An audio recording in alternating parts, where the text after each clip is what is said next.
Imagine the person you trust most. The neighbor who shovels your walkway.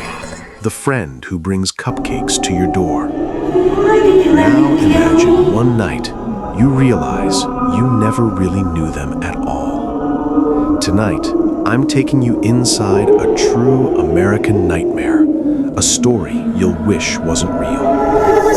Cedar Falls looks like every American town you've ever seen.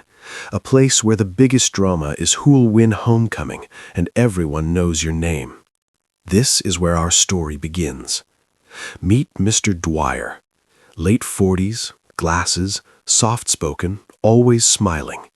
He walks his golden retriever, Scout, every morning at 7 on the dot. He's a fixture at the bakery, always ordering blueberry muffins, never chocolate. He volunteers at the elementary school, brings donuts to the office, helps neighbors fix broken fences. The kind of man that makes you feel safe. In Cedar Falls, Mr. Dwyer is more than just a face in the crowd. He's woven into the fabric of every daily routine. He shovels Mrs. Klein's driveway before the sun is up, leaves a fresh pot of coffee for the postman on snowy mornings, and volunteers for every school event, from bake sales to book fairs. Neighbors trust him with their spare keys, let him dog sit, even ask him to keep an eye on their teens when they're out of town. But sometimes, when the party's winding down and everyone's heading home, Dwyer lingers. He stands at the edge of the lawn, watching the porch lights flicker off, his silhouette long and still. He remembers everything. Who left early, who drank too much, which kids argued, who seemed upset.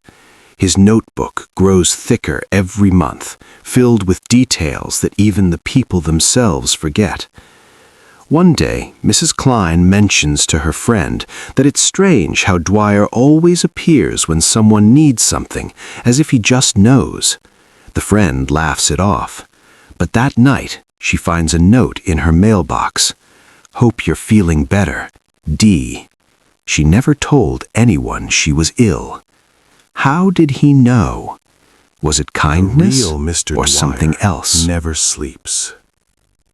Long after the neighborhood is quiet, he logs on, night after night, responding to strangers as you/neighborly Dwyer. People trust him with their secrets, confessions of heartbreak, guilt, fear, and shame. He replies with uncanny empathy, referencing things from previous conversations, sometimes things people forgot they ever typed. But sometimes his advice feels too specific. He tells one user, "You should avoid Oak Street at night." The user never mentioned where they lived. A Redditor posts, "Has anyone else noticed how much you/neighborly Dwyer knows about us?" The post disappears within minutes. Are his messages a comfort or a warning? How does he always know what happens in their real world? A user, feeling uneasy, tries to block him. The next morning, she finds a "Get Well Soon" card in her mailbox. No signature. Just the letter D. People start noticing little things. A neighbor's dog won't stop barking at Dwyer's fence. A teenager catches him staring through a window from the sidewalk. He smiles, says he was just admiring the architecture. A local teacher, Mrs. Evans, mentions to friends that Dwyer's always at the playground, even when no kids he knows are there. A young couple comes home from a weekend trip to find their porch light on and a fresh newspaper stacked by the door. Only their parents had a key. The town starts whispering. How does Dwyer always know who's home, who's gone, who's hurting? Is he just helpful? Or is he always watching? One night, a storm knocks out the power. Neighbors see Dwyer walking the street with a lantern, pausing at each house, writing something in his notebook. The next morning, every mailbox has a note. Stay safe. Saw your light was out. D. A few people are comforted. A few lock their doors. When Jamie Lee vanishes, Dwyer is the first to help. He organizes the meal train, volunteers to put up posters, coordinates with police. But after the initial shock fades, people remember something strange. Dwyer was the last to see Jamie at the park that afternoon. He gave her a ride home, at least that's what he told the police. Jamie's mother finds something in the mailbox, a hang in there card, no stamp, no signature. Inside is a single pressed daisy, Jamie's favorite flower. How did Dwyer know her favorite flower? Why did he drive different search routes every night, even after the police told volunteers to stay together? A neighbor's doorbell cam captures Dwyer walking alone at 3 a.m., glancing back at Jamie's empty house. The police start asking questions. Dwyer's answers are polite, just vague enough. A detective notices scratch marks on the back seat of Dwyer's car. Dwyer insists they're from Scout. Jamie's backpack is found in the woods, zipped up tight, every notebook and pen inside, except one page, ripped out. Police cars lined the quiet suburban street, their red and blue lights silently flashing against the dark houses. The neighborhood that once felt peaceful now looked tense and uneasy. Inside Mr. Dwyer's house, detectives moved carefully from room to room, documenting everything. The living room looked normal. Too normal. Family photos hung neatly on the walls. The furniture was clean. A half-finished cup of coffee sat on the table as if the day had started like any other. But something about the silence felt wrong. One detective slowly opened the basement door. A cold draft drifted up the stairs. The light switch clicked. The basement was dim, cluttered with old furniture, storage boxes, and dusty shelves. At first glance, it looked like any ordinary basement. But then they saw the boxes. Dozens of them, carefully labeled. A detective opened the first one. Inside were letters, hundreds of them, some handwritten, some printed, many addressed to people in the neighborhood. Another officer opened a second box. This one contained maps of the surrounding streets, every block, every house. Small red circles marked certain homes. Another officer's flashlight stopped on something disturbing. Pinned to a corkboard were photographs of neighborhood families, pictures taken from a distance, some from across the street, some clearly taken through windows. The room suddenly felt colder. Then one detective noticed something in the corner, a metal cabinet, locked. "Get this open," he said quietly. Moments later, the lock snapped. The cabinet door creaked open. Inside were neatly arranged objects placed on small shelves. For a moment, no one spoke.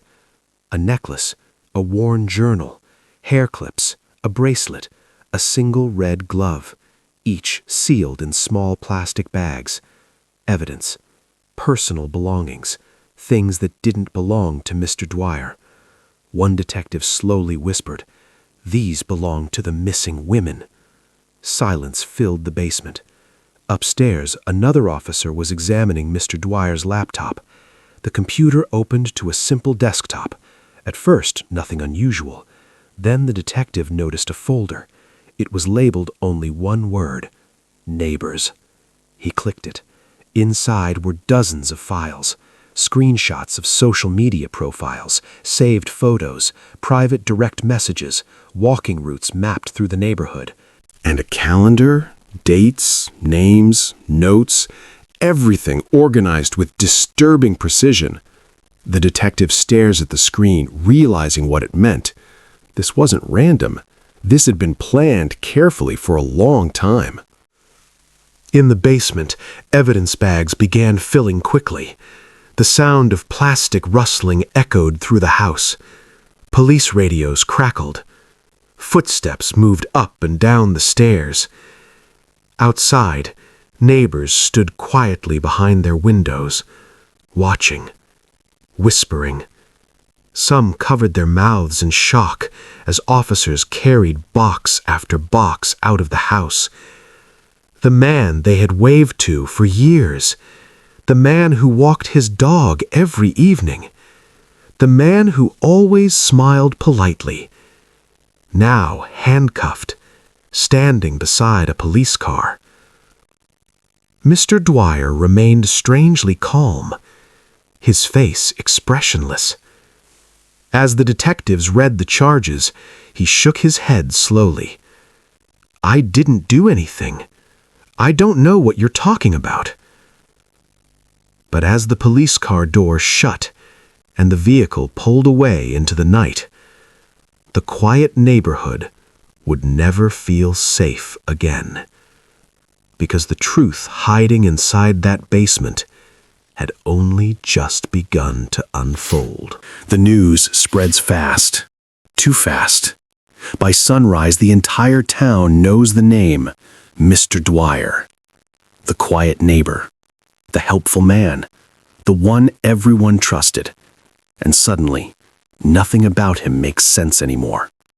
Parents lock their doors. They check their windows.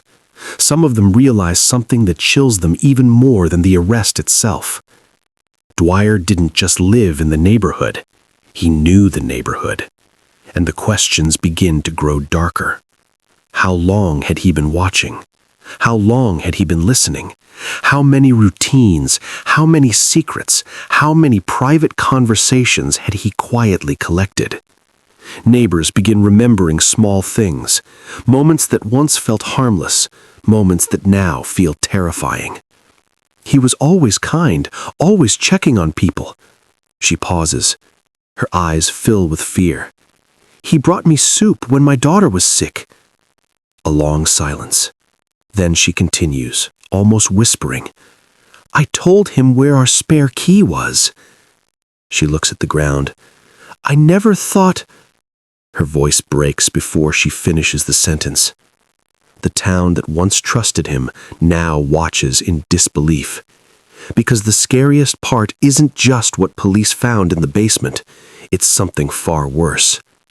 Dwyer wasn't a stranger. He was part of their lives. He walked their streets. He heard their stories. He knew their routines. And for years, no one ever suspected a thing.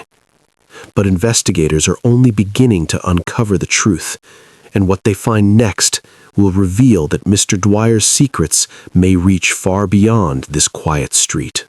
The town of Cedar Falls would never feel the same again. For weeks, the streets had been filled with flashing lights, reporters, and whispers behind closed doors. But now, all that remained was silence, and questions no one could answer. After weeks of interrogation, Mr. Dwyer finally spoke, but only a little. Only the things the police could already prove. Nothing more, nothing deeper, nothing that explained the years of secrets hidden behind his calm smile. Some victims were identified. Some families finally got answers, but many names on the list remained unanswered. Some families received the truth. Others received only silence, and some would spend the rest of their lives wondering what really happened. When investigators searched his online activity, they discovered something disturbing. For years, Dwyer had been giving advice online, calm advice, friendly advice, helping strangers solve their problems. Months later, a new account appeared, different name, different profile, but the same voice, the same tone, the same strange way of talking about people, as if they were pieces on a board. Police could never prove who was behind it. Maybe it was him, maybe it wasn't, but the possibility alone was enough to terrify the town. Because the real horror wasn't just what Mr. Dwyer had done, it was the realization that monsters don't always look like monsters, and sometimes they're still hiding, behind a screen, watching, listening, waiting. Today, the Dwyer house stands empty. No one wants to live there. No one wants the memories that come with it. The town tries to move on, but some shadows never truly disappear. Because sometimes the scariest monsters don't need to hide. Sometimes they're the ones we trust the most. And sometimes they're still out there, watching, waiting, behind the friendliest smile. Some cases are never fully solved, and some secrets are never discovered.